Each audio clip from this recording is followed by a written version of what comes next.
The rage isn't over. 28 Years Later is releasing this week in theaters. So let's take a look back at the original sequel to that iconic zombie flick, 28 Weeks Later.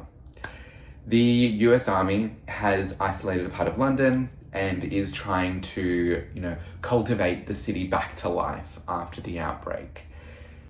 Spoilers! It doesn't go so well. That's why we're getting a sequel. This one doesn't have the original director return, which is an interesting choice. This director style is very different, as they're trying to, paint this property in a kind of sequel-worthy space. It's trying to be a lot bigger, more actiony, and some of it works, some of it doesn't. The sequel ups the scale, more firepower, more destruction, more VFX, but it loses a lot of its soul that made the original so iconic. In an effort to make this brand seem more commercial, it didn't keep track, or it lost its spark of what made the original so special. It's loud, it's fast, it's brutal, but the characters, not as compelling. You see them make one too many stupid decisions, and it just falls too quickly into that cliche zombie flick.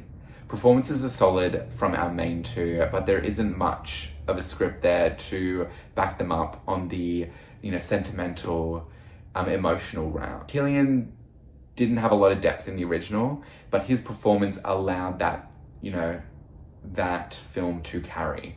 This one, not so much. Still, the major third act is an action piece. It has a lot of chaos. It's pure chaos, and there's some chilling moments.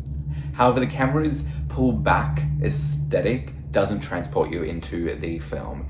It takes you out of it. It makes you a viewer on the film and not being fully immersed like the original.